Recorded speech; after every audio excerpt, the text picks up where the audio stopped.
gente, tudo bem com vocês? E como eu sempre digo, eu espero que você saia daqui com a sua mente cheia de ideias, borbulhando com muitos insights, que esse papo aqui te ajude a tirar alguma coisa que já está no papel há muito tempo que você ainda não tirou, que te traga coragem, que te traga insights, que você saia daqui realmente muito inspirado para fazer algo aí que você tem para fazer, te deixe inspirado aí enquanto você estiver ouvindo. E o nosso convidado de hoje é o Diego. Diego, se apresenta aí para o pessoal. Olá para todos que estão assistindo, e pelo visto esse podcast é para mim. Eu sou o Diego Roca, eu trabalho com música, eu sou compositor, produtor musical, e também trabalho com algumas outras coisas envolvendo áudio, edição de áudio, e às vezes dou aula de música também, mas principalmente trabalho com produção musical. Faço barulho, basicamente.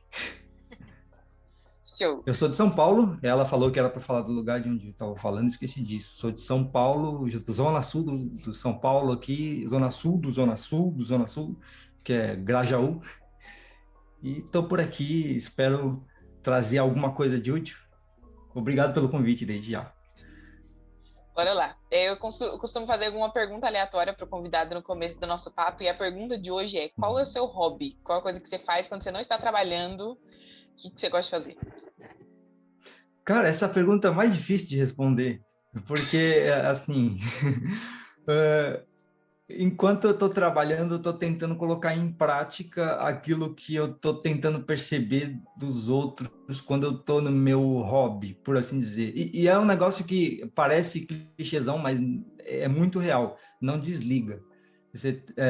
Principalmente porque parte da música que eu faço, ela envolve muito essa brincadeira com as palavras por causa do rap. Eu misturo muito coisas com rap.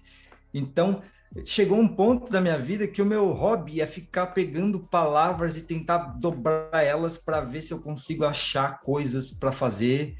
E, assim, as outras coisas que fogem da música também. Por exemplo, fotografia é um hobby que eu gosto de manter, ver sobre, estudar sobre.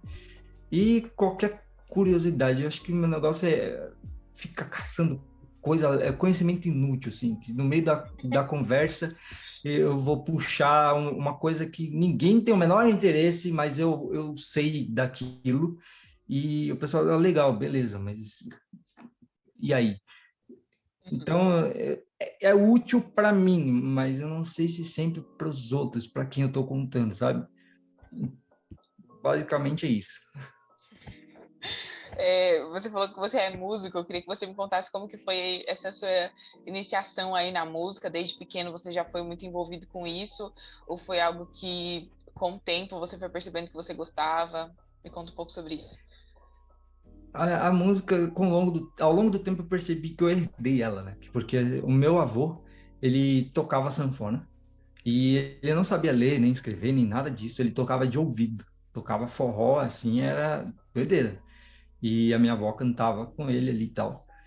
E quando ele vinha para casa, quando eu era criança, e eu tinha um tecladinho que meu pai comprou na época, ele vinha e ficava brincando no teclado ali, tocava, porque a diferença é só o instrumento, mas se toca o teclado, se toca a sanfona. Mas desde sempre, assim, todos os meus brinquedos, todas as coisas que eu tinha já era instrumento, já era coisa que fazia som. Tinha saques de brinquedo, tecladinho, guitarra. Então tava sempre ouvindo som o tempo inteiro.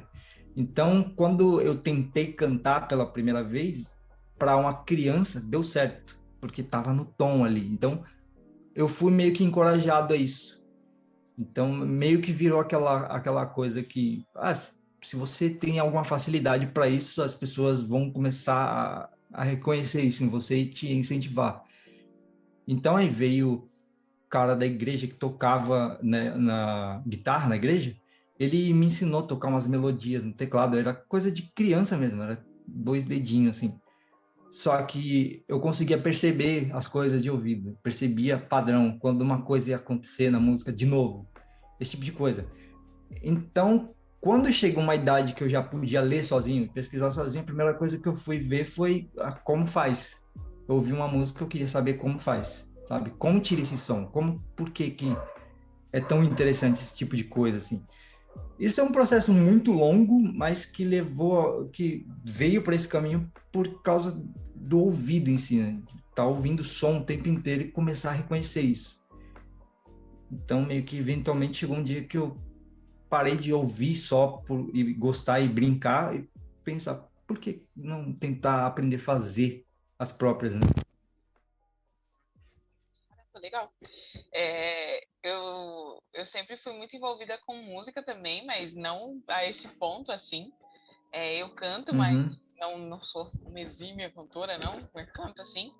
E e eu acho super legal essa questão de instrumento. Toda vez que eu vejo alguém tocando instrumento, eu falo, gente, que coisa linda. Porque eu já tentei aprender a uhum. tocar teclado, só que, sei lá, eu acho que não é pra mim, entendeu? Eu acho que eu só sirvo pra cantar mesmo. Porque assim, eu consigo, tipo, ouvido, entendo as coisas, mas na hora de fazer, assim, eu já começo a me embananar toda, já percebo que não é um negócio pra mim. Mas muito Nossa, legal. é muito engraçado isso. E, tipo, toda vez que eu ouço alguém falando esse negócio do não é pra mim, assim, eu não sei se é teoria da minha cabeça ou se isso é verdade, mas eu percebo que tem um certo medo, é uma coisa psicológica, assim, que envolve. Eu, como professor de canto por alguns anos, eu falo, eu vou mencionar o canto especificamente, porque quando você dá aula para um aluno sobre teclado, teoria musical, violão, meio que é muito mais manual, é prático. Você ensina o aluno o que ele tem que fazer, ele repete mecanicamente e te entrega o exercício pronto. Você fala que está certo e passa para o próximo. No canto, você tem muito mais envolvimento com a personalidade do aluno. Então, você tem um trabalho, você acaba virando psicólogo do seu aluno, de repente. E o que acontece? Tem uma coisa muito análoga a tu pular numa piscina, sabe? Quando você pensa tem uma espécie de exposição que acontece, que é assim, você vai ter que exatamente fazer coisas muito ridículas para aprender música. Os exercícios se constituem de coisas muito aleatórias, porque é igual. Quando você fala o português, quando você fala inglês, você está falando as frases inteiras, as palavras inteiras. Então, mesmo que você não fale uma frase inteira, você fale só uma palavra isolada, faz sentido, né? Você está aprendendo uma palavra nova, você tenta pronunciar essa palavra, faz sentido. Só que no caso da música, você tem que ir para o lado muito mais atomista da coisa, que é tipo, você está aprendendo a reproduzir sons separados. Então, tipo, é análogo a você falar uma sílaba isolada sem contexto nenhum. Que, sabe? Então, você tem que se expor a um ridículo. Não é em frente a uma plateia, mas tem certas coisas que você vai fazer que são muito repetitivas, que não fazem sentido no contexto musical. Então, aí a pessoa fica meio que na expectativa de que vai acontecer a música. E se não acontece a música, então não é para mim. Mas é bem um processo de aprender as sílabas do negócio. Eu comecei um podcast há algum tempo. Eu estou alguns dias sem gravar porque eu tive um problema de equipamento. Eu já voltei a me arrumar e vou voltar com o podcast. Mas a ideia é que eu comecei a abordar a música como um idioma, porque você consegue fazer essas analogias de que a música tem palavras, tem frases, e essas frases têm a sua estrutura e juntas elas têm uma estrutura maior que compõe a música inteira. E você tem como fazer a divisão silábica disso. Você aprende sílabas, entre aspas, na música. Então entra aquele negócio. A gente não pensa assim como um idioma até ter contato com essa informação. E quando isso acontece, aí você vai começar tá, beleza. Então eu já tenho a facilidade de ouvir certas coisas, eu sei o que é afinado e o que não é afinado, por exemplo. Meu ouvido consegue reconhecer quem canta bem e quem não canta bem. Já é alguma coisa. Tu tá reconhecendo algo dessa língua, por assim dizer. Beleza, e agora como que eu vou fazer? Então tem um processo muito pequeno, muito construtivo. É como se você literalmente fosse uma criança aprendendo um idioma novo, assim. Então, tipo, não é necessariamente que a música não é para as pessoas, mas é que você precisa treinar elas como se fossem idiomas do zero, assim. E nem todo professor aqui pensa desse jeito, não quando eu aprendi. Então eu tive que fazer todo esse caminho muito mais longo para chegar hoje e pensar desse jeito. Então é um caminho que cada um vai fazer. Mas eventualmente os métodos estão ficando mais eficientes, né? Tem gente pensando em métodos. E não é aquela coisa do aprende em 7 dias e a jornada do músico ligeiro, não. É literal, tem um método que leva um tempo, só que ele é eficiente, entendeu? Então, tipo, só para pegar, vai, que alguém tá ouvindo podcast e que pensa, ah, não, música não, é como me identifico, música não é para mim mesmo, não, também, sei lá. Mas às vezes não é o jeito que você está se aproximando da música que pode te amedrontar um pouco. Mas então fica tranquilo, você vai ter que fazer muita coisa feia, ridícula, mas não é porque você é ruim, é porque tem que ser feito desse jeito, porque é um método, é um caminho para aprender um negócio, entendeu? Falei demais já, né? Não, mas isso é muito real. Você falou sobre essas coisas ridículas. Eu sou cristã e, tipo, no começo eu fazia as aberturas de um culto, né, na minha igreja, que era o culto da tarde, porque era o culto que tinha menos pessoas. Aham, Meu pastor falou assim: não, vou colocar ela lá, porque aí toda a vergonha que ela tiver que passar, ela vai passar em um culto pequeno, onde é só as senhorinhas da igreja, que não estão nem prestando atenção naquilo que ela tá cantando, nem nada. Era aham, muito isso, e era muito isso. Às vezes ele entrava pra pregar e eu tava assim, tipo, totalmente fora do tom, porque às vezes eu cantava com playback, né? E aí, tipo, sei, cantar playback, gente, é um negócio assim fora do comum, porque você tem que estar muito certinho ali no que você tá fazendo. exato. Às vezes ele Uhum. entrava, eu tava assim, fora do tom. E ele, tipo, toca teclado de ouvido, toca bateria, toca tudo. Tudo que der na mão dele, ele toca. Aí aí teve uma vez que eu lembro que ele falou assim: realmente, só as irmãzinhas da igreja. Ele falou assim: ah, irmãs, vamos orar, né, pra ministra de louvor, pra que ela consiga cantar melhor. Porque, olha, Nossa, tava complicado. Mas naquele dia eu olhei e falei, gente, realmente, gente, tava muito feio. E hoje, tipo, realmente sobre essa questão do ridículo, né? Que você passa por cada coisa. E eu acho que se eu não tivesse passado por tudo isso, hoje eu não teria melhorado. Porque, assim, aham, cantar playback é uma dificuldade e hoje é uma coisa que eu consigo fazer com muito mais tranquilidade. Porque antes eu lembro que eu tinha que, sei lá, pegar o playback hoje, ficar ensaiando o dia todo para no outro dia cantar. E hoje não, tipo, peguei o playback, viu o tom, beleza, é isso, tá. Então, como que é a música é assim, assim, assim. Coloca lá, eu canto. Não tem mais essa coisa de, ai meu Deus, aquele medo, aquela coisa. Não. Porque, aham. né, eu já passei muito ridículo antes para agora saber, é assim que faz. E é muito essa questão de passar ridículo e saber fazer isso, né? Como você falou, é uma construção, né? Todo dia você vai vendo alguma coisa nova e tal. E eu até É, fiz um curso de canto, assim, e os exercícios, realmente, você fala assim, mas por que que eu tô fazendo isso, gente? Não tem necessidade de eu estar passando por isso. Mas é importante, né? Você vai vendo a sua evolução ao longo do tempo e acho que é essa evolução que vai fazendo o negócio ficar mais gostoso e você realmente sentir prazer naquilo que você tá fazendo, que é realmente praticar exato. até o negócio sair bom. Sim, essa coisa do playback ela é bem interessante porque uma coisa que é muito engraçada é você pega o playback, você vai ter dois tipos de problemas diferentes. Por exemplo, tem pessoas que vão ter problema com o tempo, porque o playback ele tem um tempo fixo e não tem, o músico não vai, o playback não vai te esperar, ele não vai seguir o teu tempo, ele não vai mudar se você errar o tempo. Esse é um problema. A pessoa que não sabe contar quantos tempos faltam para ela entrar na próxima frase. E essa divisão rítmica tem um exercício para isso. Agora, tem a outra coisa que é o tom do cantor. Principalmente se em igreja, geralmente tem um problema que é o cara quer cantar uma música de uma mulher ou vice-versa.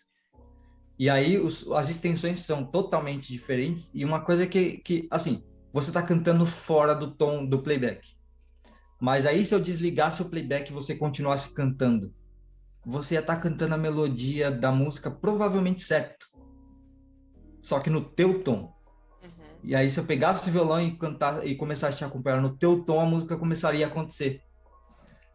Então, tipo, eu já vi isso muito acontecer quando eu toquei em igreja por muito tempo para perceber isso. As pessoas, elas decoram a melodia, ela canta a melodia certinha, só que no tom dela. E aí tem essa mentalidade que eu brigava um pouco com isso, que é tipo, o músico ficar teimando de, não, mas a música é nesse tom aqui. Não, mas se a pessoa tá cantando naquele tom e a melodia dela tá certa, por que só não mudar? E aí você começa a perceber que tem muito músico que também não tem a desenvoltura para se virar no instrumento e converter o tom da música.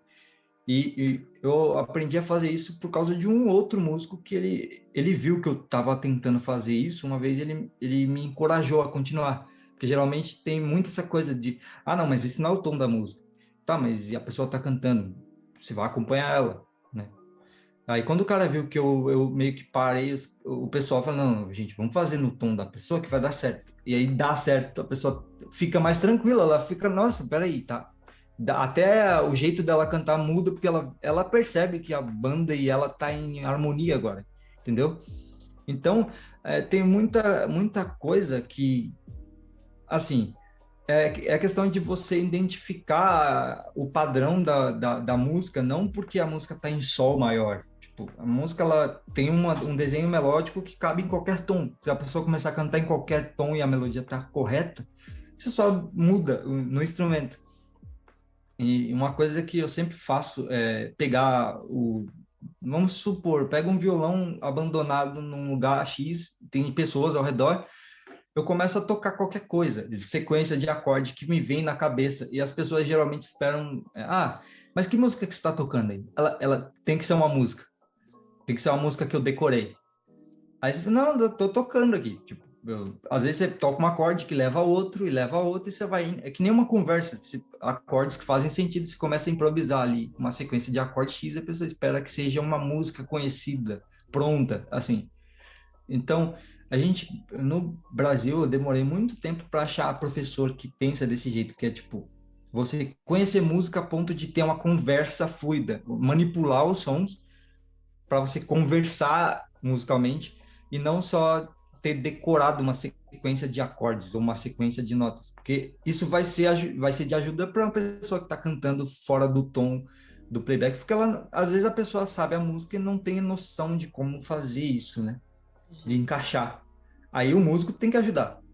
Se não tiver músico, aí lascou, entendeu? É bem complicado. Sim. Não, mas falando nisso, teve até uma experiência muito engraçada, né? A gente juntou as nossas igrejas e tal, e aí foi um menino, eu nunca tinha tocado com ele nada. Eles chegaram pra gente tocar, e aí, tipo, eu falei assim: vou cantar tal música em tal tom. Aí ele: não, Uhum. não me fala tom, não, começa a cantar. Aí eu comecei a cantar e ele foi acompanhando. Eu falei: tá, mas tá no tom que eu te falei? Tô tocando, vai, continua. E aí, tipo, depois ele, não, tá em tom tal, sabe? Tipo, como você falou, né? Ter essa conversa fluida ao ponto de, tipo, canta aí e eu vou atrás de você. Tipo, Sim. não fica esperando por mim. Tipo, vai por você e eu tô aqui, eu seguro e eu ajudo você, vai lá. Eu tenho certeza que você já passou por uma situação, ou viu alguém passar uma situação na igreja que é tipo, a pessoa começa a cantar a capela, porque tem gente que não, tem gente que vai cantar na igreja, ela não tem essa noção de tipo, eu vou conversar com os músicos antes de cantar. Tem gente que não faz isso. Tem gente que só fala, eu vou cantar música e X e pronto. Ela começa a cantar do zero e os músicos ficam lá olhando para ela assim, para ver o que vai dar. E aí fica aquele músico da guitarra, toca 10 acordes, ela já tá no refrão e aí ainda não achou o tom, assim. Eu já vi isso acontecer tantas vezes. É muito engraçado. Tipo, na hora você tenta não rir, porque, né? A pessoa tá cantando ali, ela já tá nervosa pra caramba, é fogo. Mas é tipo, é aquele negócio. O bom é você ter essa. Já chegar no músico, cantar do jeito que você vai cantar lá em cima, que o cara já tem uma noção de tom. Ou então o músico fique mais rápido, né? Porque quanto mais você não acha o tom, mais você vai deixando a pessoa que tá cantando nervosa e ela vai. Peraí, é fogo. Então, e assim, é um negócio muito de parar de pensar em si. Tem músico que é muito mal. Isso é uma coisa que se aprende muito cedo. Tipo, o cara não pode ser teimoso a ponto de tentar só se preocupar com o que está tocando ali. Está tocando para uma pessoa, não importa se essa pessoa é um cantor profissional, se é um cara que nunca canta assim na vida e está tentando cantar hoje. Porque às vezes, se o cara é muito desentoado a ponto de não dar para salvar, é uma coisa. Aí, beleza. Mas agora, assim, eu já vi situações que a pessoa não cantava tão bem, mas não era como se ela fosse impossível de acompanhar, sabe? E o pessoal da igreja sempre canta. E, tipo, é incrível. Tipo, você tá na igreja, um pouquinho você canta. Isso é verdade. Parece que vem embutido. Fala, vai também, vai tudo Sim, junto. exatamente. Legal. Continua falando sobre música. Você estava falando que você deu aula de música por um bom tempo. Eu queria saber se você fez aula de música antes de você dar aula de música. Aham. Eu tentei ter aulas de música algumas vezes, assim, quando eu comecei a brincadeira com meus instrumentos aqui em casa, e esse cara que veio ensinou umas coisas, não era bem uma aula. Só que, quando eu saí de uma igreja, porque teve uma treta interna, e alguns membros saíram dessa igreja e foram para uma outra, é meio que o pessoal saiu de um ministério naquela igreja e o pessoal que queria continuar no ministério anterior falou, tá, a gente vai para uma outra igreja que continua sendo desse mesmo ministério aqui, que era Belém, no caso. E nessa igreja era uma sede, e por ser sede geralmente tem orquestra.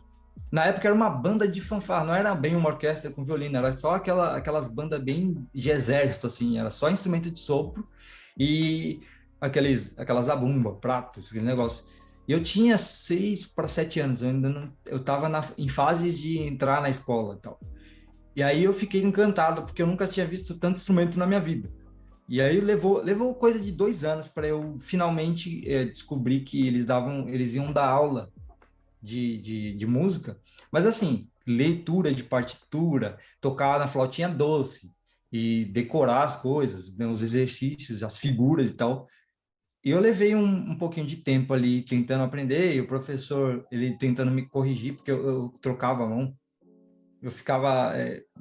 tem essa coisa, né? Tem um lado destro de tocar um instrumento, eu ficava para cá, porque minha mãe é canhota, e eu tenho parte destra para algumas coisas e parte canhota para outras. Não sou ambidestro, mas para tocar instrumento eu sempre pegava desse jeito, porque foi como eu vi. E aí o professor ficava tentando corrigir. Eu não sei porque essa informação é importante, mas aí eu peguei e fiquei esse tempo todo decorando exercícios do Bono e comecei a ver que instrumento que eu queria. Eu pensei em violino, aí eu fiquei, não, violino é muito difícil e eu também não sei. Aí quando eu vi o sax, foi o primeiro instrumento que tipo, me encantou muito, assim, que eu fiquei obcecado por ele, foi o sax. E eu não tinha noção de como eu fazer para ter um sax, porque é caro pra caramba. Só que aí o professor de sax lá, ele tocava bastante nos cultos de domingo, eu comecei a tentar me encostar ali, fazer amizade com ele. Eu era aquele tipo de criança que chegava um músico novo, eu era muito... Eu tinha timidez para algumas coisas, mas com um músico eu não estava nem aí. Eu chegava ali, mas que instrumento é esse? Qual é o nome desse instrumento? E, mas você pode me ensinar a fazer uma nota aí? Eu quero ver se eu consigo tirar um som nele. Eu era muito chato. Só que tinha músico que era de boa, assim. Porque criança, geralmente, você fica meio assim, é um instrumento, né? Eu entendo, o cara vai ficar meio desconfiado, mas eu gostava mesmo, eu queria, eu não estava ali para brincar, eu queria fazer música. E eu não sabia por onde começar, e não é um negócio assim muito fácil, porque você tem uma família que não é assim de grandes condições. Naquela época era muito muito apertado assim para a gente pensar, ah, não, vou colocar meu filho na escola particular de música. Não existe esse negócio aqui. Então, naquela época era bem complicado. Só que aí, depois anunciaram, olha, esse professor aqui vai dar aula de graça de teoria na igreja, vai ser de graça. Aí eu falei, opa, a gente já tem um sonho aí pela frente e tal. Essa foi a primeira vez que eu oficialmente fui aprender música com teoria e entender que tinha mais do que só sair tocando. E aí eu tava para...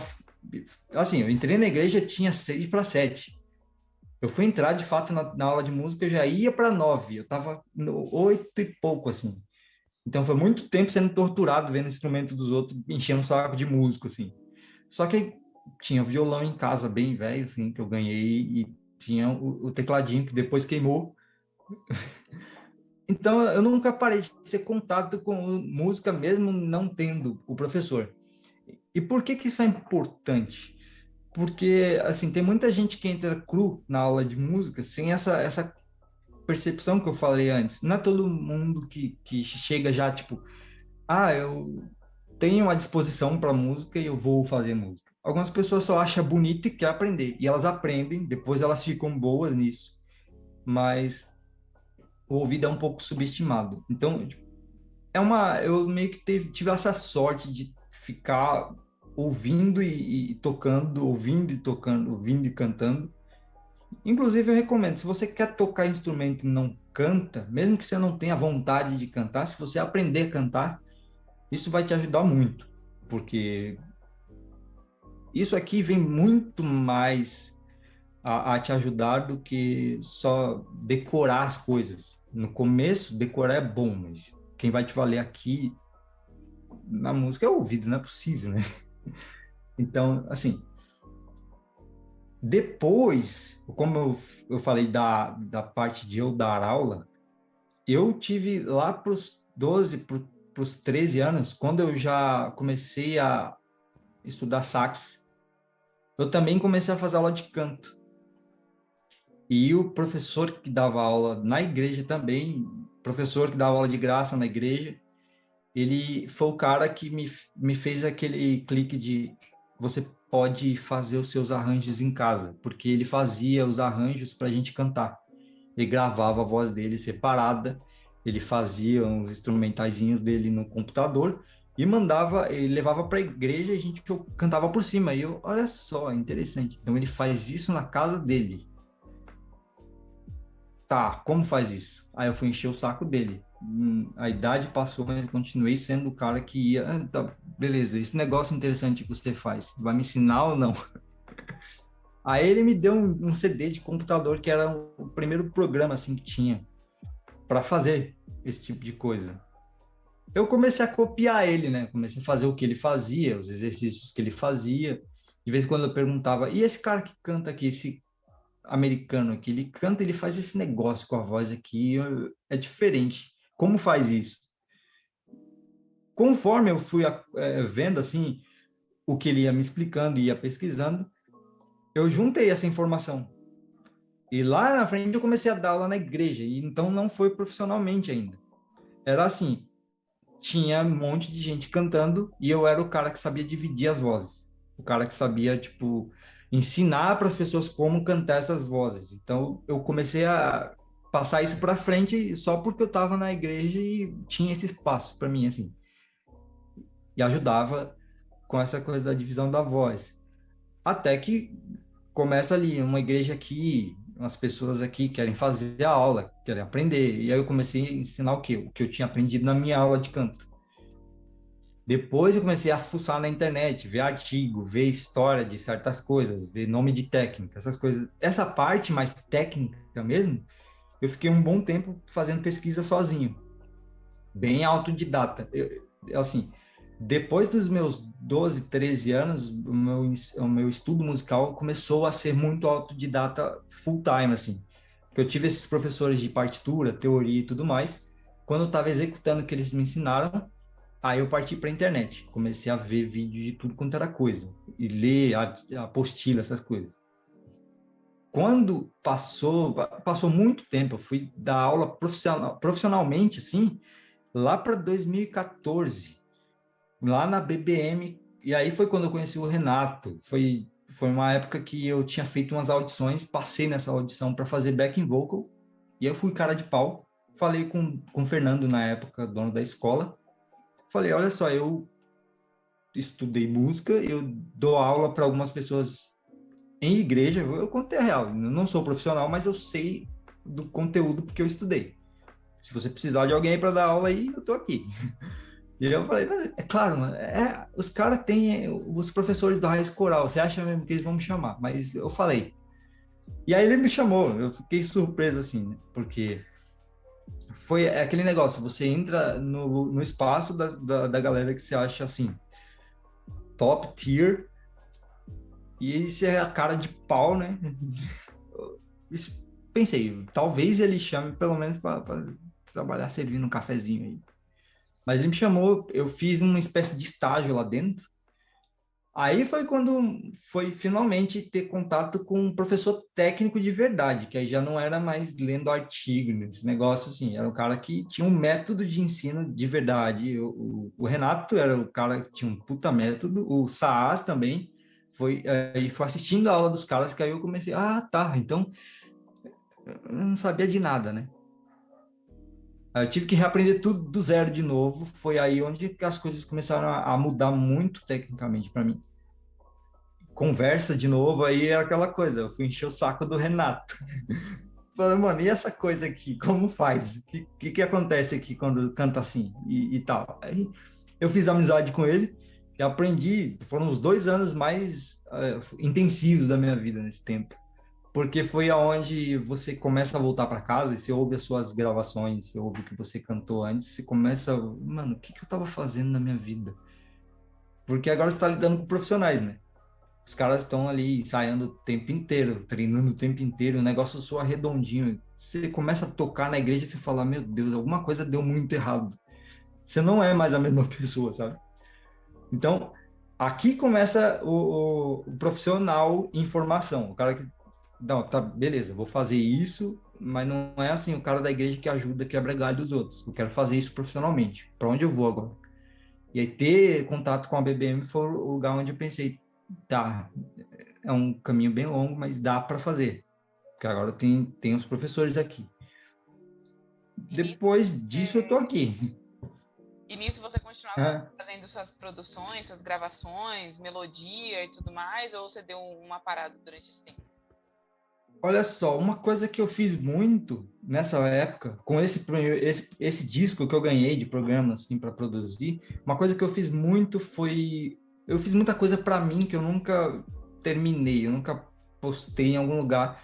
Eu fazia isso porque eu queria ouvir. E esse é o começo de tudo, né? Quando você começa a pegar, pra você ter noção, tinha um programa de partitura que eu pegava, abria ele, eu colocava todos os instrumentos lá e eu ouvia uma trilha, sei lá, trilha do Star Wars, trilha uma Odisseia no espaço, qualquer coisa assim. Eu não pegava a trilha inteira, eu pegava um trecho dessa trilha e tentava identificar os instrumentos de ouvido e escrever a partitura para quê? Para eu ouvir e ver se ficou igualzinho. E eu fiz muito isso por muito tempo. Então depois eu comecei a fazer isso com música mais pop, assim, né? Tipo, eu ouvia muito R&B nessa época. Então eu ouvia muito Justin Timberlake, eu ouvia muito Chris Brown, Boyz II Men, e essas coisas assim mais, muito mais, ou era o R&B ou era o gospel americano, tipo Kirk Franklin, essa coisa toda. Rap, tipo, era tudo isso no meu repertório. Então o que que eu fazia? Eu abria o programa e eu tentava imitar o som. Não saía igualzinho, mas o ato de imitar foi um negócio que começou a comparação, né? Você saber o que está fazendo ali, se tá igual, porque se eu fosse tentar criar do zero, provavelmente não ia ter alguma referência de qualidade. Tipo, ia sair um negócio do zero ali, eu ia ficar, tá, mas alguma coisa não tá certa. Então, quando você copia, é muito melhor nesse processo. E eu fiquei muitos anos assim. Eu fiz alguns covers, alguns eu postei, depois tirei. Eu cheguei a fazer um canal no YouTube um tempo atrás, só que, assim, em termos de criação de conteúdo, eu não sabia o que fazer. Era só aquela onda que todo mundo tava fazendo vídeo no YouTube falando sobre alguma coisa. E aí eu pensei, eu faço música e tenho vontade de fazer vídeo. Quando eu fazia vídeo, tipo, não falava nada de útil, porque eu não sabia o que fazer mesmo. Só que aí eu fazia os covers e o pessoal curtia.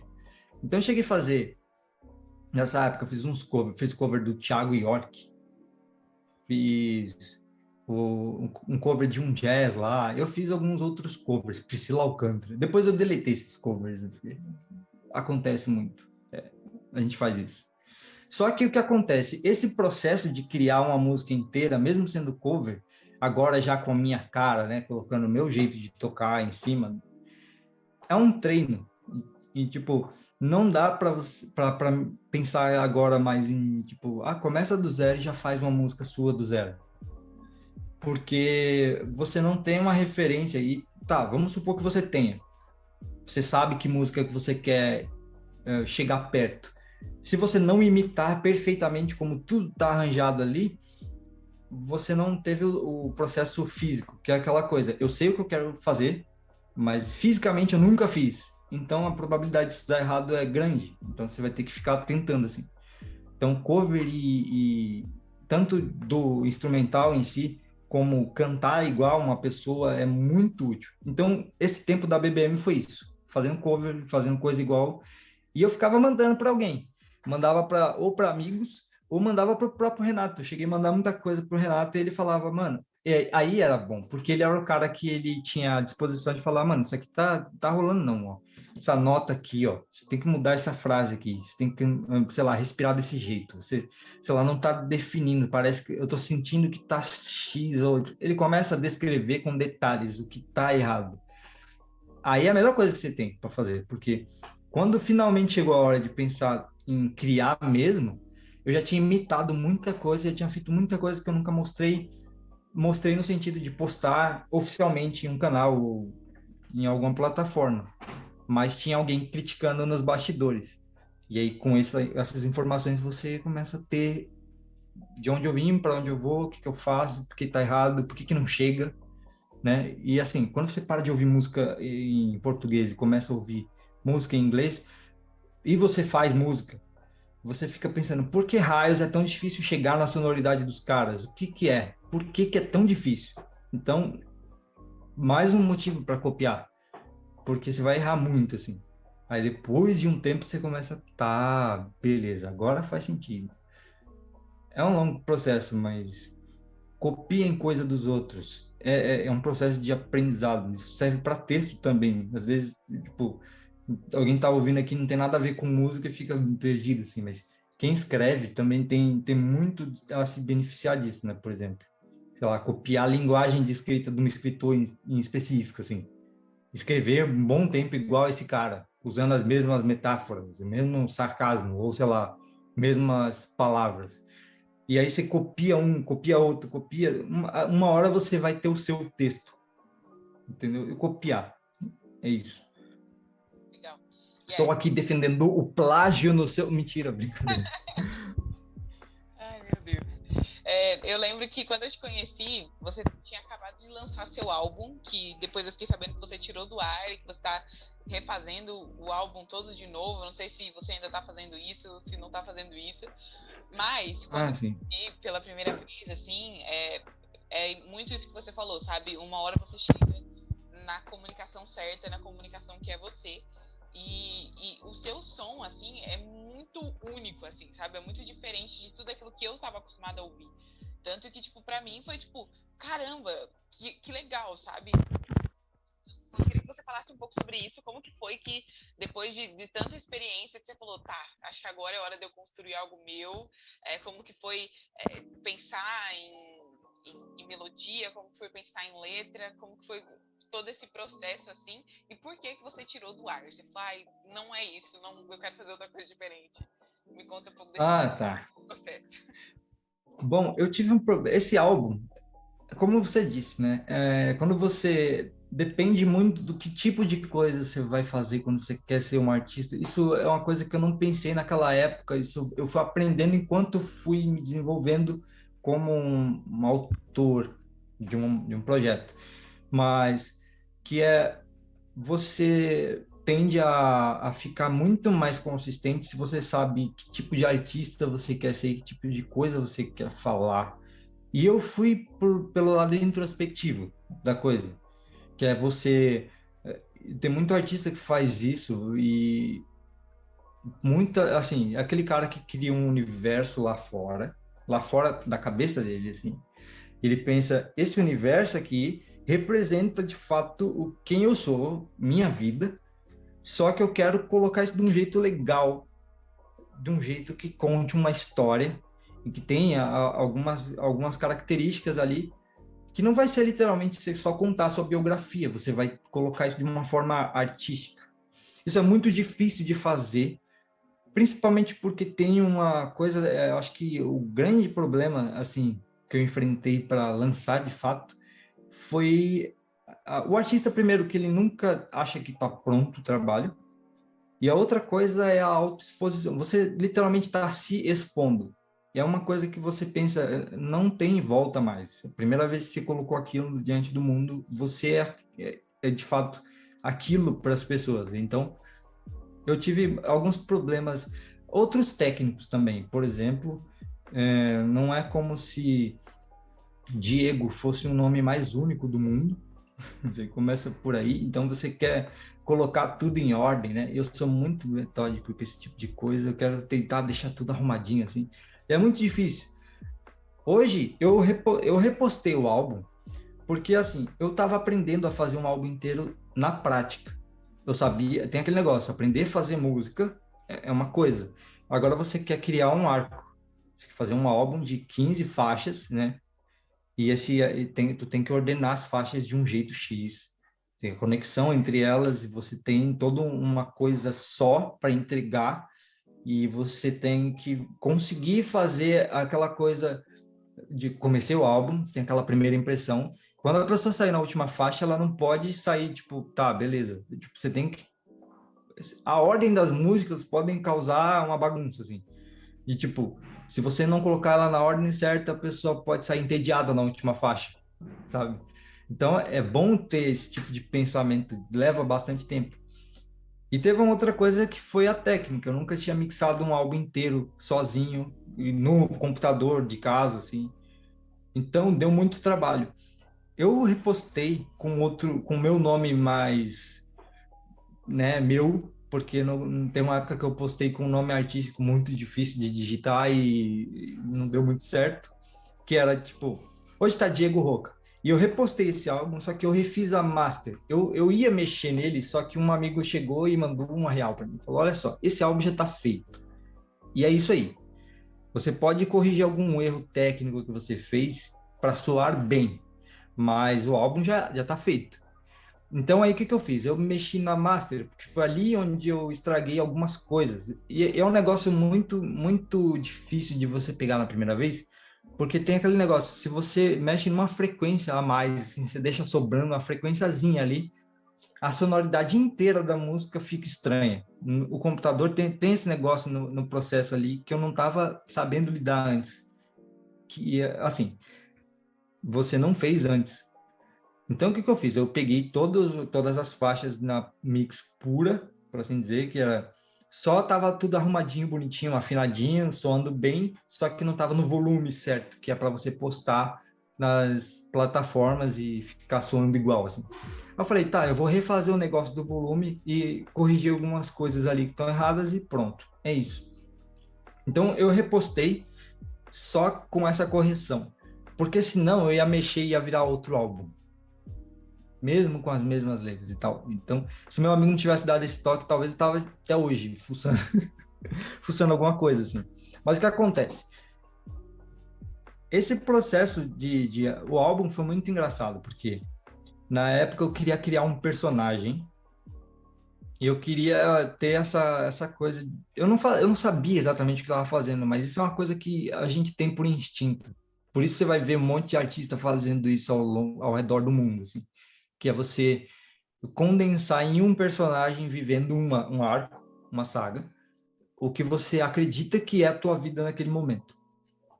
E eu já tinha passado por algumas situações meio de questionamento. Você entra naquela crise existencial tá, beleza, é isso mesmo que eu tenho que fazer? Quem que eu sou? E toda aquela pergunta que às vezes não significa nada quando a gente está com a cabeça só cheia de coisa, né? Mas eu quis fazer aquilo sair para fora em forma de letra. E eu fiquei antes de eu começar a trabalhar, essa coisa que eu não falei, eu nunca falei do álbum assim, por aí, assim, é a primeira vez que estou fazendo isso agora. Então, antes de eu trabalhar com música, de eu ir para a BBM, eu tinha ficado um tempo fora, assim, eu fiquei alguns anos sem encostar em música porque eu comecei a trabalhar, eu comecei a tentar tentei brigar pelo papelzinho da faculdade, de provar que alguém me ensinou alguma coisa.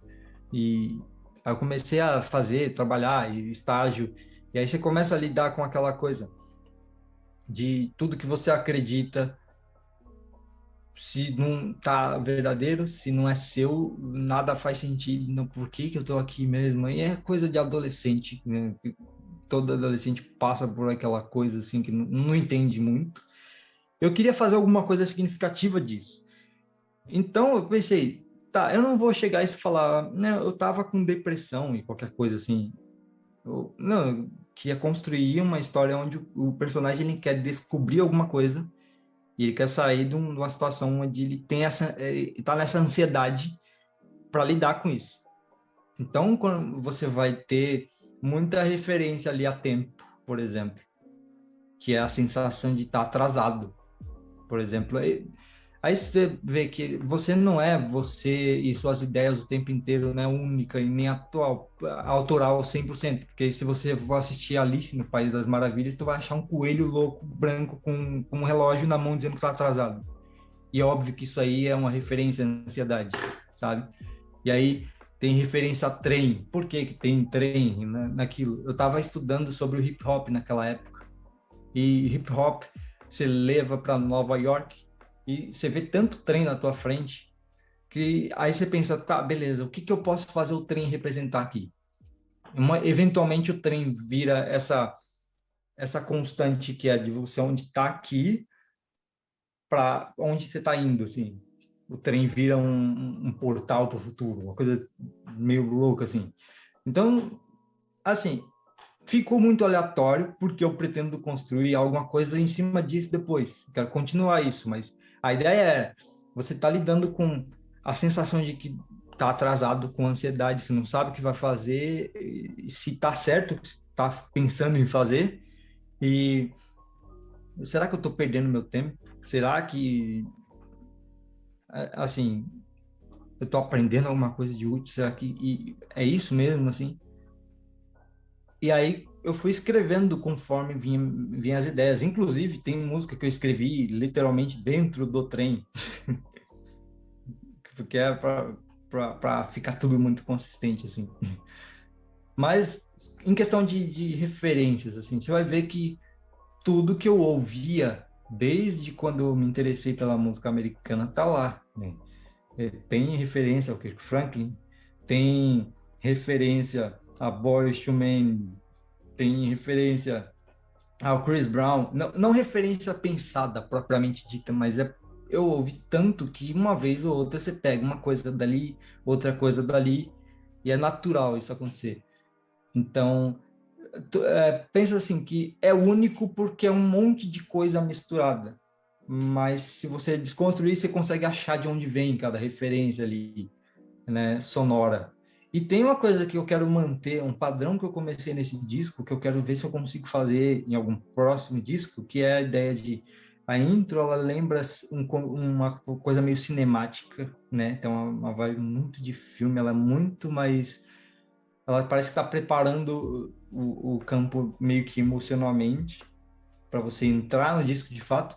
E depois parece a última ela é mais funky. Ela tem essa coisa meio de crédito de filme assim.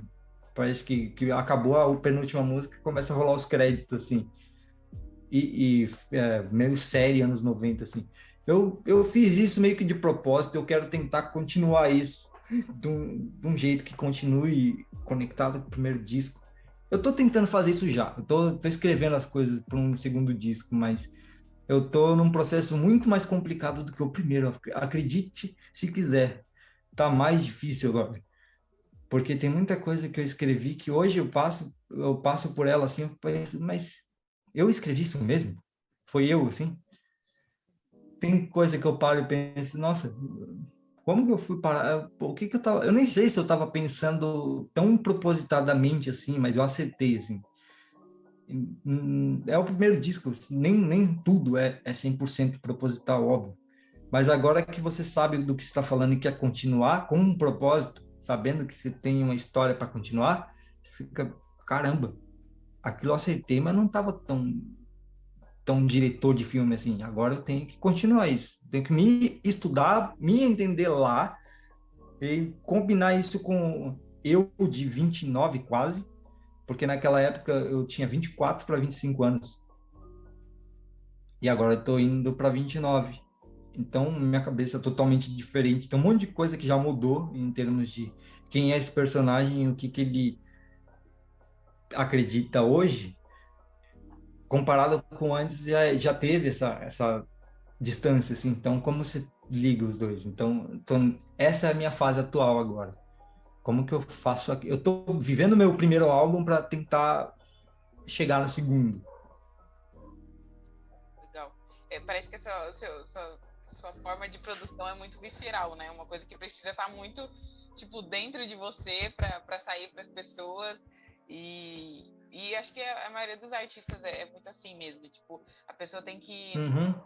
tá passando por aquilo mesmo e colocar aquilo para fora, porque eu acho que é aí que fica genuíno, é aí que fica, tipo, a cara da pessoa mesmo, porque, de verdade, você falando aí sobre as suas referências, Kirk Franklin e tudo mais, realmente, tem muito disso no álbum, assim, eu lembro que quando eu Uhum. ouvi pela primeira vez, eu falei, gente, não parece que é algo produzido no Brasil, assim, sabe? Você olha e você fala, nossa, isso aqui não foi produzido aqui, não tem como, porque é muito, tipo, diferente da música que a gente tá acostumado a ouvir. E se pra mim, tipo, há, sei Sim. lá, 5 anos atrás era diferente, imagine, tipo, voltar e ouvir de novo. E eu senti exatamente isso que você falou, dessa questão cinematográfica das coisas. Parece que não as canções te levam para um lugar muito além de você estar ali só com seu fone. Você tá vendo aquilo que tá acontecendo, você consegue Isso é entender aquilo ótimo. que está sendo transmitido.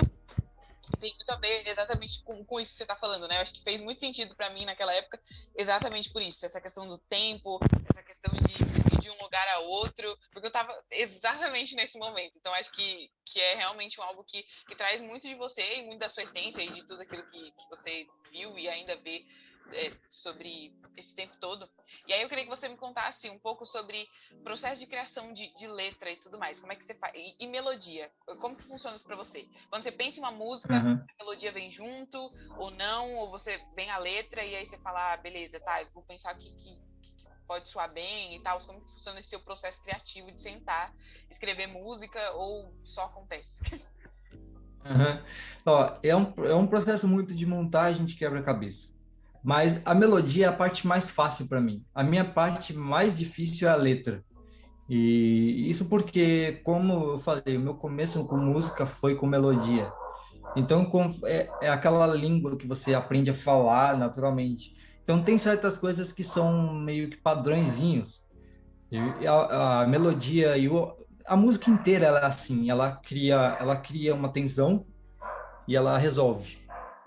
O tempo inteiro, a música ela faz isso. Você tem uma melodia que é meio e aí você responde com uma coisa mais resoluta. Os acordes fazem isso o tempo inteiro. E as frases da música também, elas são assim, elas criam uma tensão e você fica esperando o que vem depois para, tá, beleza. Você cria uma dúvida e uma resposta. Então, quando você consegue criar isso melodicamente, beleza. Porque você toca um violão, eu já fiz isso, de sentar e começar a tocar o violão e começar a cantarolar várias melodias aleatórias e escolher uma. Falar, tá, beleza, isso aqui funciona. Então é questão de sentar mesmo 5, 10 minutos e começar a brincar com isso e tá. Quando você tem a melodia, beleza, eu já sei que tipo de timbre de bateria eu quero, já sei que tipo de teclado vai ter em cima. Aí você já começa a construir isso mentalmente, é só sentar e reproduzir. Tem o segundo jeito de processar tudo isso, que é eu não sei o que eu vou fazer e eu vou tocar alguma coisa no meu programa aqui. E aí aparece um timbre legal. Fala, nossa, peraí. Aí você toca alguma coisa, beleza, esse negócio que eu fiz aqui agora é o começo de alguma coisa. Então, em termos de música em si, tirando a letra, é muito mais tranquilo porque é um processo intuitivo. E depois tem o desafio real mesmo, é que você falou, essa coisa de a música não parecer ter sido produzida no Brasil, é porque eu ouvi muita música em inglês sem ouvir música em português por muitos anos. Então tem uma linguagem, é como se você estivesse convivendo com uma pessoa que fala um sotaque específico da tua língua, só que diferente da tua. Você começa meio que naturalmente a puxar isso para você. Eu tenho muitos amigos sulistas, então de vez em quando eu falo alguma coisa que lembra assim. Não consigo controlar isso. É uma vez ou outra assim, mas a convivência com esse som faz com que você naturalmente imite sem querer. Então, a construção de melodia e de poesia em inglês é totalmente diferente do português. E aí, como você cria frases em português e coloca isso dentro daquela estrutura musical? Porque aí eu tenho, vamos supor, tenho um instrumental e uma melodia muito boa. Eu gosto muito. Como eu vou fazer o meu portuguesinho funcionar aqui sem achar tudo muito entediante? Porque você começa a comparar com o que tu ouve em inglês e fala, meu, não sei se vai ficar estranho, sabe? E o processo de escrita, como tem muito rap no disco, eu não consigo me desvincular. É sempre assim, é melodia muito focada, assim, mas tem o lado rapper. O lado rapper é combinar rimas. Você tem que dizer alguma coisa que faça sentido, você tem todo aquele efeito que é causado pelo estilo poético do rap, só que você tem que estruturar o máximo de rima possível, porque é um processo que você literalmente tem que ter uma paleta de cor gigante de várias coisas que rimam entre si, e você tem uma mensagem que tu quer passar em mente. Quais dessas rimas aqui funcionam para isso? Então aí você vai ter que. Aí não é um negócio que. Se você quer fazer isso de um jeito intuitivo, funciona muito bem também. Se você tiver bastante vocabulário, se tiver tudo já funcionando. Agora, se você quer fazer isso do jeito técnico, que é o que vai ficar para sempre ali, aquele negócio que a pessoa vai estar, eu quero entender isso, quero estudar isso para ver o que aconteceu, quero causar aquele efeito meio mago que você tem com as palavras, que é às vezes tu tá falando uma frase, a pessoa entendeu do que tu tá falando, mas tem um efeito hipnótico da rima em si, que isso é uma outra coisa. E se você ouve aquele som, aquelas sílabas combinadas, você fala, nossa, que som legal, e tipo, você quer ouvir de novo. Esse efeito, assim, você tem que saber que é encaixando as rimas e fazendo elas funcionarem de um jeito rítmico. Isso é um saco de fazer. E eu tô longe de ter conseguido fazer isso do jeito certo no primeiro disco, porque eu tentei não pesar tanto a mão para não ficar exagerado e também não sair errado, né? Errado no sentido de tipo, tá, é só para ficar rimando aleatoriamente e aí eu perco todo o arco, toda a história. Tem isso também. Então aí você começa a criar estratégias, que é, tem música que você pode ser mais técnico, você pode explorar tudo que você sabe fazer só porque eu posso fazer, e aí você impressiona, mas não pode ser tudo isso o tempo inteiro. Então, meio que você vai dosando para onde que você vai, né? Então tem que ter música, algumas músicas são tão lentas, não tem tanta letra assim, tipo, e uma coisa que eu aprendi, a gente tem essa urgência ou de fazer música de 2 minutos porque é comercial, ou então você pode ir pelo outro lado e falar, não, esse pessoal tá ouvindo música muito rápida hoje em dia. Antigamente o pessoal fazia uma introdução de 1 minuto, aí eu quero fazer uma música enorme. E só porque é enorme. Então você tem que saber, eu quero fazer a música curta só porque ela é curta, eu quero fazer a música enorme só porque ela é enorme, ou eu tô dizendo o que eu tenho que dizer.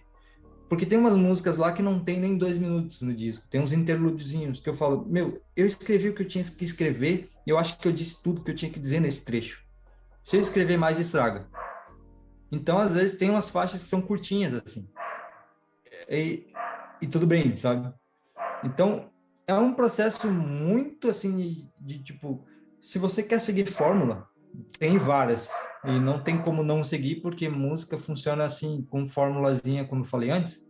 Porque é, tipo, tudo que a gente faz tem uma fórmula. Até para você conversar com uma pessoa, né? Tipo, tem um cara que eu acompanho no YouTube que ele fala dos rituais. Rituais é tipo, tem certas coisas que você nunca pode fazer numa mesa de jantar, porque acaba de não ser mais um jantar. Parou de ser uma mesa de jantar se você fizer essa coisa ali, porque tem um ritual. Você não pode chegar numa pessoa no meio da rua e começar falando uma certa coisa muito aleatória que ela vai ficar, não sei, oi, tudo bem? É um ritual, ou seja, tem uma fórmula para se comunicar com aquela pessoa que vai levá-la para outro lugar. Fala, tá, ele fala, oi, tudo bem? Ele vai pedir alguma coisa, vai falar alguma coisa, vai perguntar alguma coisa, não sei. Então, você age e a pessoa vai entender. A música ela tem esse mesmo processo, tipo, você tem uma introdução que é como você vai se apresentar, tipo, né? Cheguei, essa é a música. Esse é o gostinho do que você vai ouvir ao longo da música, essa é a intro. Depois tem um refrão ou você tem um verso. Então, tipo, todas essas fórmulas tá dando pro teu ouvinte a sensação de que tu saiu daqui e tá indo para lá. E tu tá levando ele. Então, se você pensar que não existe fórmula, você vai fazer um caos e aí o cara vai ficar perdido, vai sair da tua música. Então, tem que se equilibrar entre fórmula, técnica e a parte mais importante que é o que você tem, o valor que tem em tudo isso, que é, sei lá, o valor emocional da música, a história que você está contando, ou o valor entretenimento, porque também tem isso. Tem música no disco que é só porque tem uma vibe boa, o beat é legal e eu tô falando algumas coisas ali. A última faixa do disco mesmo, tipo, ela não precisaria existir na história, mas eu coloquei porque eu queria acabar com essa vibe pra cima, assim. Então, eu fiz referência a anime e é isso aí. Por quê? Entretenimento. A pessoa fica, nossa, legal, ele referenciou aquilo. Igual, teve gente que ficou, nossa, você falou de Donnie Darko na música, que legal. Ou de Harry Potter. E tem uma referência a Harry Potter lá. E aí, tipo, a pessoa fica, nossa, que legal, porque a pessoa gosta daquilo, eu também, e ela meio que, tá, umas coisas em comum aqui.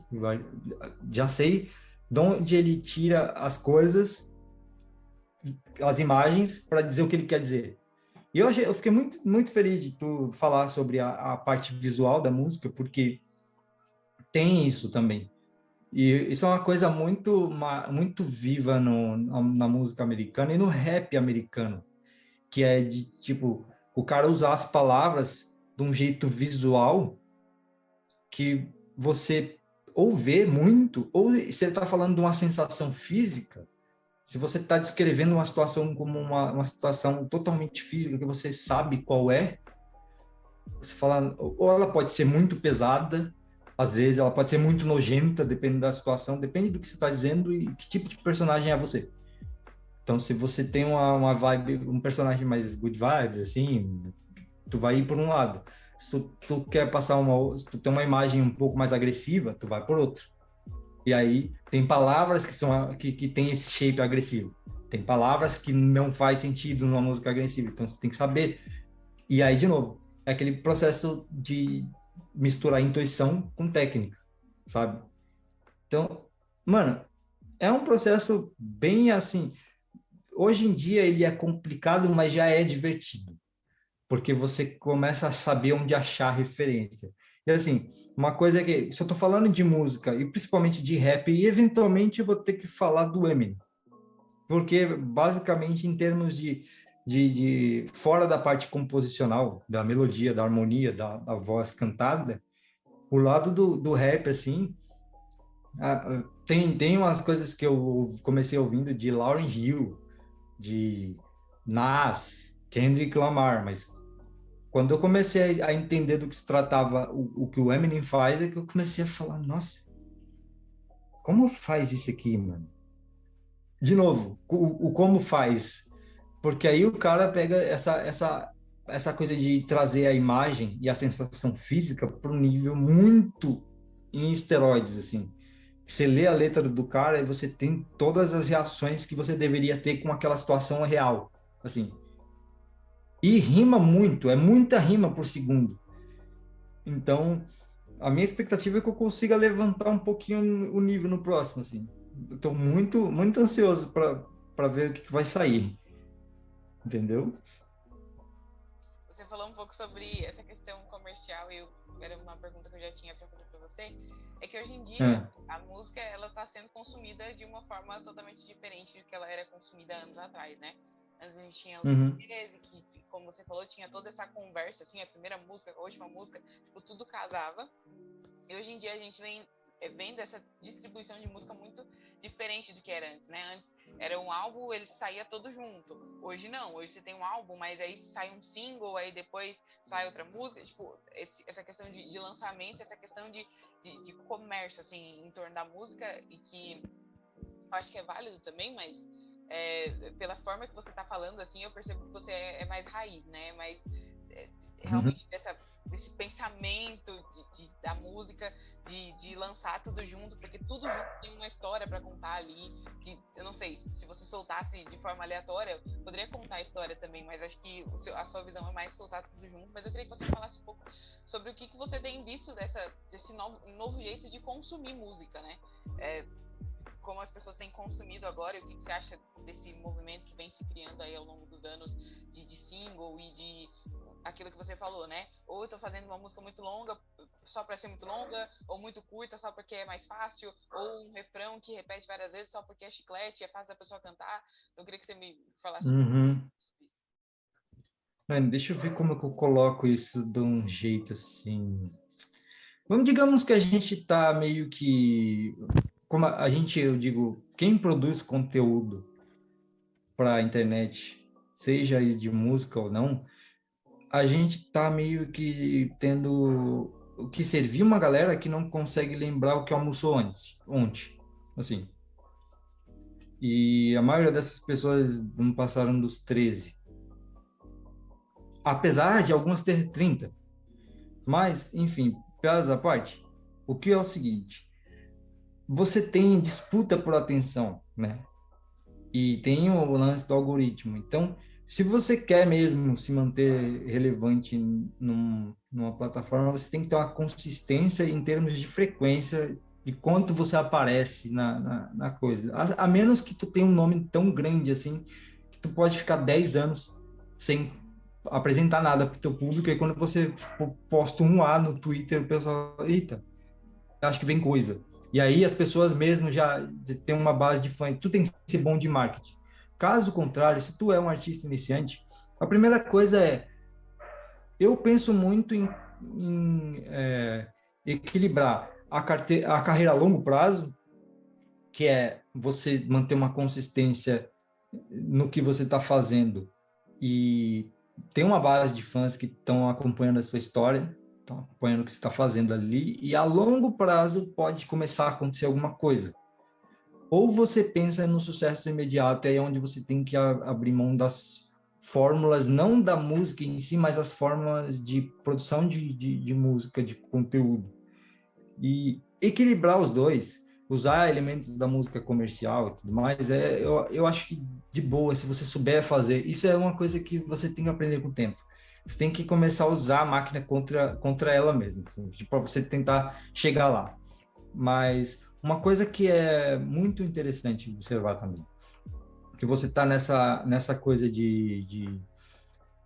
com música comercial, essa disputa pela atenção e tudo mais, tem uma outra coisa que é estar fazendo as coisas de propósito, sabe? Propósito no sentido de tipo, eu quero falar com quem? Porque chega um tempo que eu percebo hoje que eu não sou um tipo apelativo para todo mundo.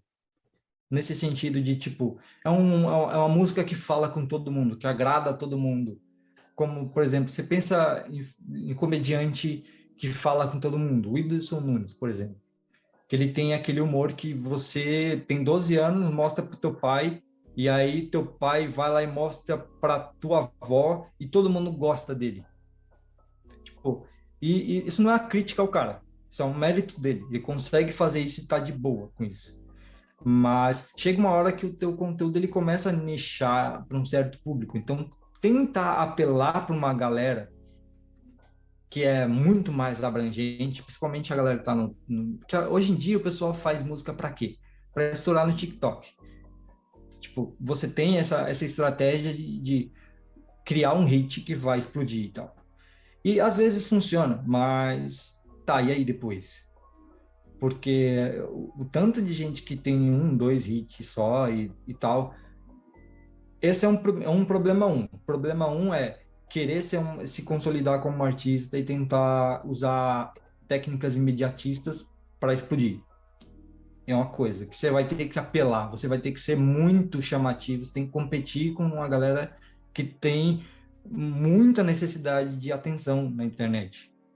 Então você vai ter que fingir que você tem mais necessidade ainda, mesmo que você não tenha. E aí começa aquela vergonha alheia, assim. Esse é o primeiro ponto. E tem um outro lado também, que é se você está pensando em fazer uma coisa para um público e se iludir pensando que você não tem sucesso porque você não é para todo mundo, que não é todo mundo que gosta de você. E aí você pensa de tipo, se eu não estou aparecendo naquele lugar, se meu nome não está naquela lista ali de músicos, então quer dizer que eu não presto. E isso é uma coisa que, assim, quanto mais cedo a pessoa tirar essa ilusão da cabeça, melhor.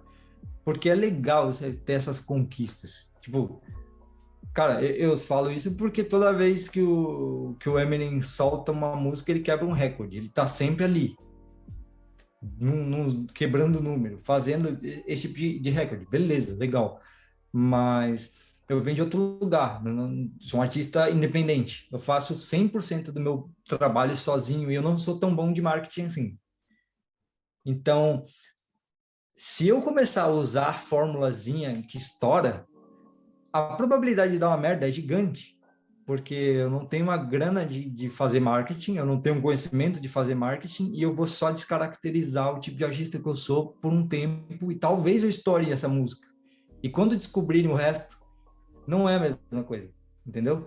Então, assim, você tem que fazer decisões. E tem muita gente que fica fazendo e estourando, estourando, que vicia. Você precisa ficar fazendo esse tipo de coisa para estourar o tempo inteiro. O tempo inteiro. Chega uma hora que vai acabar isso. Porque ou você tem criatividade infinita para chamar atenção, e você está sempre fazendo esse tipo de coisa, e aí você cria uma base de fãs que gostam de você, não importa o que você fala ou faz. Beleza, mas no dia que você parar de postar, vai ter 10 mil querendo fazer a mesma coisa que você estava fazendo antes. E aí é questão de tempo para ele ocupar esse espaço. Então, é tudo uma questão de decisão, sabe? Eu já cheguei a pegar trabalho para fazer para gente que quer seguir essa formulinha. Porque, como eu falei antes, eu trabalho na minha música, mas eu exerço o que eu faço para mim, comercialmente para outras pessoas. E não é tipo ser um produtor famoso, ter um estúdio. Eu só faço o trabalho que tem que ser feito, a pessoa me paga e é isso. Eu não tenho essa coisa assim de tipo, vou me postar aqui como produtor musical e aí, não sei o quê. Por enquanto, não.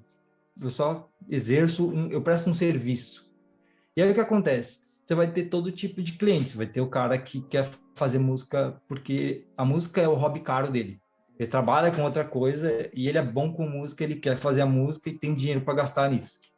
Ou a pessoa que é artista mesmo, ela é boa, ela tem um sonho, mas ela tá nessa coisa de tentar achar o jeito dela ainda. Ela tá se encontrando artisticamente também. Então você tem que saber fazer alguma coisa que agrade ela sonoramente, que faça sentido com o que ela quer fazer, mas ainda assim é uma prestação de serviço. É um problema que ela traz para mim, eu tenho que criar um instrumental que preenche esse espaço que ela quer ali. Beleza. Então não é um trabalho de indústria. Assim, estou prestando um serviço para alguém que quer fazer música e ela vai lá e posta. Não é uma gravadora. Então tem essa diferença. Porque quando você começa a pensar em indústria, gravadora, esse tipo de coisa, aí o negócio fica muito mais embaixo, porque aí você está começando a assinar os contratos e tem toda essa coisa dos direitos autorais. E quem é dono de quem, aí você descobre que tem 3 gravadoras grandes e distribuidoras associadas a essas gravadoras com outro nome, aí você vê que sempre você vai achar em algum lugar tem algum nome em comum com grandes desses aí que estão ligados a quem vai estar no top da Billboard, por exemplo, sabe? Ou no Grammy e tudo mais. Então, se você não fizer, a gente vê assim, né? A gente está olhando os artistas grandes fazendo as coisas deles, mas se você olhar por trás assim do que está acontecendo nos números, você começa a ver que talvez não é tão, não interessa tanto, não tem problema, assim, se eu estiver longe lá, porque você vai ter que fazer muita concessão, sabe? Você vai ter quando a pessoa fala se vendeu, tipo, tem um jeito de falar que alguém se vendeu do jeito errado, mas nesse caso é literalmente isso, porque cara, tem um artista que ele é muito mais meio controverso assim nos Estados Unidos ultimamente, porque muita música dele aborda alguns temas mais políticos e os temas políticos que ele aborda é meio que oposto aos temas políticos que todo mundo aborda, né, assim. Então, aí para você chegar num lugar desses de tipo chegar na Billboard, chegar nesse tipo de número alto assim, é mais complicado se você for independente, porque aí geralmente os caras querem que você esteja associado com uma distribuidora X. Então, o seu disco físico tem que ter que ter sido vendido por essa distribuidora. Aí você tem que estar com o contato certo. E se não, se você é independente, você tentar brigar com os caras que todo mundo conhece, que estão tocando no TikTok o tempo inteiro, o pessoal vai falar, nossa, mas por que você está vendendo esses números todos? Por que você conseguiu esse tanto de acesso? Tá estranho isso aí. Como é que isso aconteceu? De tipo, uma pessoa que estava tentando submeter os números para Billboard ser recebido com essa, nossa, mas é muito número, a gente precisa dar uma olhada, né? Porque essa distribuidora que você está usando aí, independente, não está associada com isso aqui, não é oficial nossa, sabe? Então aí quando você começa a entender que tem uma manipulaçãozinha para cá, para lá, assim, você fala, acho que não é tão legal assim mais não, sabe? Então tem uma certa mentirinha que o número meio que encanta. Nossa, você tá falando mal da arte do cara, mas lá, ó, você chegou no mesmo número. Você fez isso. Tipo, a realização numérica, a métrica, começa a ser uma forma de medir o sucesso. Então, eu meio que peguei um nojinho desse negócio, vamos dizer assim. E cada vez mais eu tenho uma tendência de não apelar para esse tipo de lugar, mas pela forma que eu penso compor música. E não é do tipo, não quero vender música, não quero que as pessoas ouçam, não quero ter muitos plays, muito pelo contrário, eu quero fazer muito dinheiro com isso. Mas, tipo, fazer muito dinheiro ou não, que seja fazendo do meu jeito, sabe?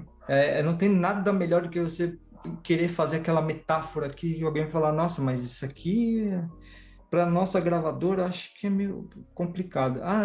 Eu quero fazer assim, sabe? Vai chegar uma hora que eu vou precisar escrever uma coisa que é só eu e eu, então eu meio que aprovo e posto, entendeu?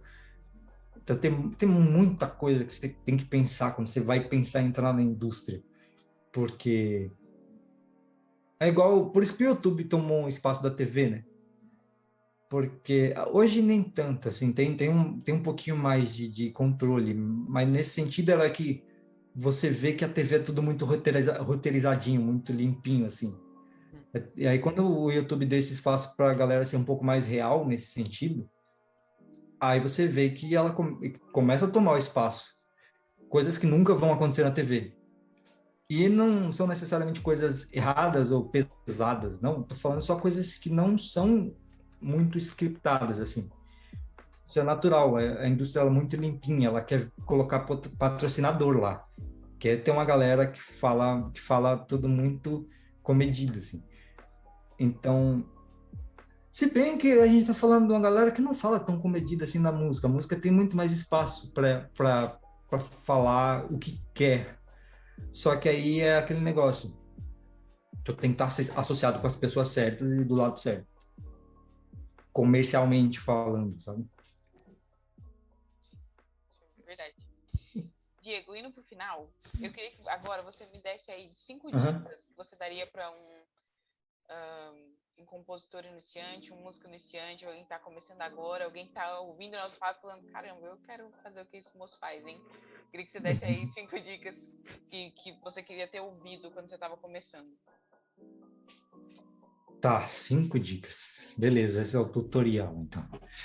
Olha só, a primeira coisa que eu falei antes, assim, as dicas mais batidas, eu vou refazer elas do jeito que eu acredito que é bem efetivo. Que é, se você quer fazer música, ouça música, é muito óbvio, né? Mas o problema de só ouvir a música por ouvir, a gente ouve música por dois motivos, né? Como músicos falando. Ou é para curtir a música, saber se ela é boa ou não, e aquela música tem um efeito em você, essa música tem uma letra muito boa que te ajuda em alguma coisa. Você é o ouvinte, você é o cliente daquele artista. Não ouça assim. Você tem que ouvir como um crítico, mas não no sentido de criticar, tá ruim. Não, você precisa pegar detalhes. Porque a maioria das vezes o cara colocou tudo ali de propósito. Então, O cara grita uma palavra e tem um eco depois. Alguém colocou aquilo de propósito, que é causar aquele efeito ali. Então a música ela tem muito dessa coisa de você não pensar em só ouvir a frase da letra e tudo mais. Você ouve detalhadamente, cada aspecto da música conta, porque às vezes o cara fala sobre o mundo parar e o instrumental dá a sensação de mundo parando, sabe? Tem muito dessa coisa de a palavra que o cantor canta ser refletida no instrumental, por exemplo. Então, se você for capaz de pegar tudo quanto é detalhe que acontece numa música, e é claro, torcer para que essa música que você está ouvindo tenha sido feita de propósito, isso é muito importante também. Mas, assim, muita gente do pop trabalha, porque o pessoal do pop americano, ele é muito detalhado nesse tipo de coisa, ele é muito detalhista, essa é a palavra certa. E eles têm essa coisa de pensar na frase muito bem pensado, mesmo que ela seja mais curta, que a palavra seja mais distorcida, porque ela tem essa coisa. Então, aprenda a ouvir detalhes. Essa é a primeira dica. Ouça muito, mas pescando detalhes. A segunda dica é emular as coisas que você gosta de fazer. Se você tem eu quero fazer música e ela tem que seguir o estilo de fulano de tal. Você ouve de todo mundo que você tem que ser original e tem que fazer, tem que ser você. Essa coisa, né? Mas naturalmente você vai ter um elemento de você se você não ficar tentando muito emular um outro artista, porque é impossível você fingir ser o que você não é por muito tempo.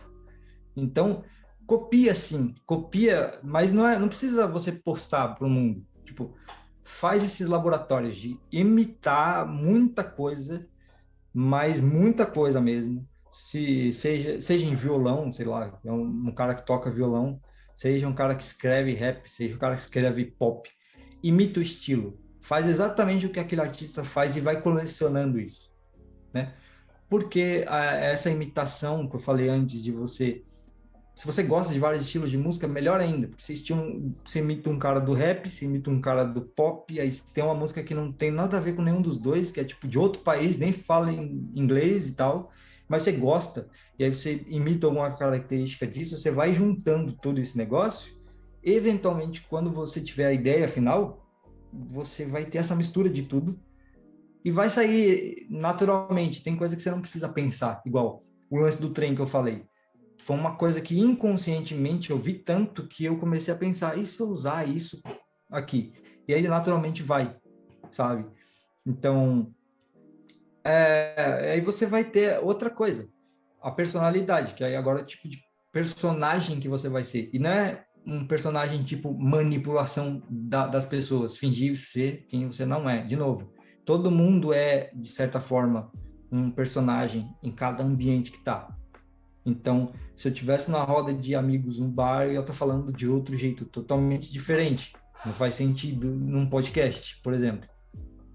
Então, você vai pensar em algo que reflita a sua personalidade, que isso é muito importante. Eu gosto de, por exemplo, no disco tem aquela coisa, na intro do disco, que é muito séria, e ela é muito emocional, porque tem violino, tem toda aqueles... Tem uma hora que eu tô falando uma poesia, eu interrompo e falo, para, escuta o acorde. Porque o acorde era uma sequência de acorde de jazz, assim, muito complicado, e eu queria que a pessoa ouvisse aquele monte de coisa acontecendo. Aí eu, tipo, interrompo a poesia no meio, isso é uma coisa minha, de ficar quebrando a expectativa, quarta parede, fazer uma piada no momento inoportuno, assim. É uma coisa minha, usar sarcasmo, qualquer coisa do tipo. Tem gente que não gosta disso de jeito nenhum. Tem gente que vai ouvir isso no meu disco e não vai achar legal. Beleza. Então ela tem que achar algo dela, que é outra característica totalmente diferente. Então tem um cara que é meio... Aí é bom estudar outra... Já partir para mais uma dica. Estuda coisa que não tem nada a ver com música, porque isso vai ser muito útil. Principalmente se você quer escrever as próprias letras. Porque quando você está escrevendo algo, você está se comunicando com alguém e alguma coisa de você está se comunicando com aquela coisa em outra pessoa. Por exemplo, arquétipo. É uma coisa que eu não sou especialista, mas estudei o suficiente para saber que é arquétipo todo mundo tem, todo mundo emula na vida, que é arquétipo, você pensa logo na jornada do herói, tá? É o Homem-Aranha e a sua historinha. Como acontecem as coisas na vida dele. Os filmes, eles simulam essa história, né? O cara tá numa vida chata, ele é um merda, e aí alguma situação acontece que muda ele, e aí alguma coisa chama ele para o mundo lá de fora, onde ele vai ter uma aventura, e essa aventura vai mudar ele, aí ele perde alguém, ou perde alguma coisa, faz um sacrifício, ele tem que lutar contra alguém, aí ele vence esse alguém, volta para casa com uma outra mentalidade, ele aprendeu que ele não pode ser aquele merda que ele começou no filme. A jornada do herói explicada que nem um imbecil. É isso aí. Aí, pensando na jornada do herói e o arquétipo do herói, a Nike faz isso. A Nike, ela vende uma coisa que é para o cara se sentir aqueles atletas incríveis da foto e do comercial. Porque o cara tá dizendo que se você comprar a Nike, você vai ser aquele herói ali. Então, você tem que usar uma imagem de herói. A cor tem que lembrar isso. As fontes têm que ser gigantescas e fortes. É isso que eu tô falando. Que tipo de pessoa é você? Não precisa ser heróica se você não é isso aí. Tem gente que é mais místico, mais, tipo, parece uma coisa mais da natureza. É uma característica dessa pessoa. E aí eu não tô dizendo para você pegar a referência agora. Veja como as pessoas olham para você e que tipo de pessoa as pessoas veem em você. Porque isso vai ser útil. Porque aí, quando alguém ouve alguma coisa minha, ela fala, nossa, isso aqui é você mesmo. Ela já conversou o suficiente comigo, ela sabe o que eu penso, como eu falo, aí quando ela vê a música, ela meio que... Aí acontece de um dia ela ouvir a música de outro cara, sei lá, uma música de um britânico, lá do outro lado do mundo. Aí fala, nossa, eu ouvi esse som aqui, me lembrou muito de você. Aí eu ouço e falo, nossa, realmente tem características que eu teria, sabe? Por quê? Porque eu não sou o único no sentido de ninguém mais no mundo tem as mesmas características. Óbvio que tem. Tem muita gente que vai gostar das mesmas coisas que eu e que vai ter o mesmo tipo de pensamento que vai chegar em um resultado parecido com o meu em outro lugar do mundo, sabe? Então, se você souber que tipo de pessoa você é, que tipo de coisa, que tipo de história, que tipo de personagem você gosta, que tipo de livro, estuda sobre essas coisas porque isso vai te ajudar. Cores, que cores você gosta. Tipo, a capa do meu disco, do álbum, ela é inspirada na coleção dos livros do Guia do Mochileiro das Galáxias. Eu não tinha mencionado isso ainda. E é a minha coleção, a minha trilogia de 5 livros favorita. Assim. Então eu pensei, tá, eu quero que tenha essa coisa de viajante mochileiro das galáxias na minha capa, assim. E aí eu arrumei um cara para ilustrar isso. Então, você vai ver os caras que do pop, da cultura pop, eles têm essa coisa de ficar referenciando alguma coisa que eles gostam sempre, porque faz sentido. Você vai ver um personagem de série, você vai se identificar mais com um ou com outro. Eu geralmente sou meio complicado porque eu me identifico com os mais folgados, os mais assim, os caras que são mais sórdidos, assim, não vilão necessariamente, mas os caras que têm aquela língua afiada, assim, que a pessoa fala, nossa, é eu. Eventualmente isso vai aparecer na minha discografia, eu tô avisando antes. Mas enfim, essa é a dica. E por último, assim, se você puder, porque isso é um negócio muito, muito novo, assim, no Brasil, que é o pessoal é muito autocentrado. Essa dica, ela é a mais importante de todas, porque, assim, ninguém é obrigado a gostar do meu trabalho, sabe? Ninguém é obrigado a respeitar a minha música e respeitar, tipo, eu tô falando que não é obrigado a respeitar no sentido não de, tipo, não respeite as pessoas ou não seja respeitado, mas existe uma coisa muito nossa aqui, que é se sentir muito mal por comentários muito diretos. A gente precisa fazer disclaimer o tempo inteiro. Olha só, não quero te ofender, mas eu não gostei da sua música, sabe? Tem amigos meus que falam, mano, eu não gostei disso aqui no disco. E beleza, sabe? Porque o que vai acontecer é que quanto menos sensibilizado, quanto menos apego você tiver a esse tipo de coisa, menos a sério você vai se levar e a probabilidade disso refletir muito bem na tua música, porque se você é um artista que não se leva a sério, ninguém precisa te levar mais, e tipo, isso não importa. E isso é muito importante para você nem desistir, inclusive, porque você cria essa casca logo desde cara, que é, tipo, você vai enfrentar uma galera que vai falar merda, ou às vezes você não vai ter a atenção que você queria, e às vezes pode ser que tu tá indo pro lado errado mesmo. Às vezes tu tá pensando, eu quero fazer isso, só que tu tá fazendo isso, e tem que ver, sabe? Então, quanto menos a sério você se levar, melhor ainda. Porque aí você descobre um tom sarcástico no meio da coisa toda. E essa é a coisa mais genial que alguém pode fazer. Igual um cara que é ser rapper e não levar o rap a sério. E aí ele meio que ataca coisas do rap, ele fala mal de si, ele faz umas piadas dentro da coisa toda, e esse é o tipo de personagem que todo mundo acaba gostando uma hora. Porque se ele não te leva a sério, o que vai fazer eu falar alguma bosta dele, sabe?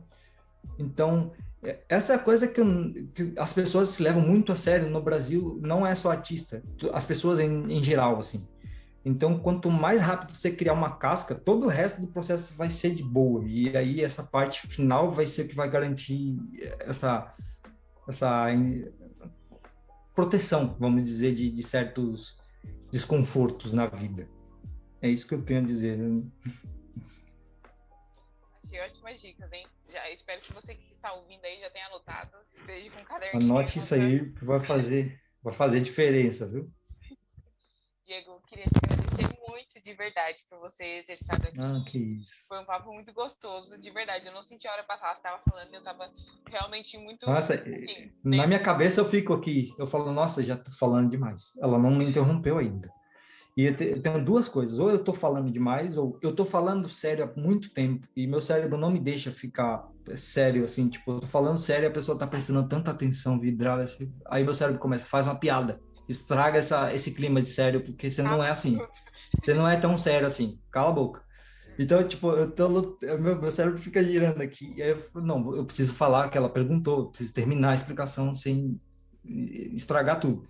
Então, que bom que, né, não passou o tempo, quer dizer, passou o tempo, só que você não sentiu isso, porque eu tava pensando, cara, o que que eu vou falar para ela? Porque é sempre assim, não importa quanto tempo passe, eu sempre penso, tá, o que que eu vou falar que vai ser útil de fato? Porque, tá, eu sou um idiota às vezes, é legal, é divertido, mas não dá para ser só assim o tempo inteiro. Tem que ser idiota e falar alguma coisa útil ao mesmo tempo. Essa é a sacada.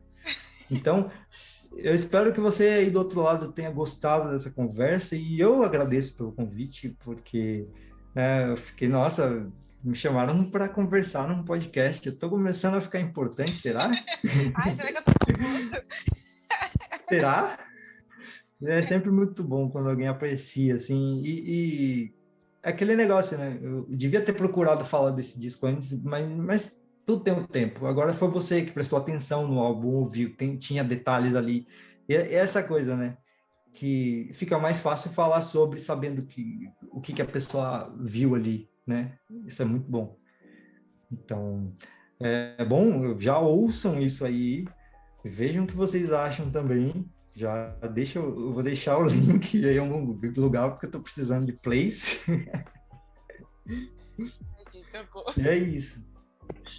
Então é isso, gente. Queria agradecer a você que foi com a gente até aqui. Espero que esse papo tenha sido ótimo para você, como foi para a gente aqui.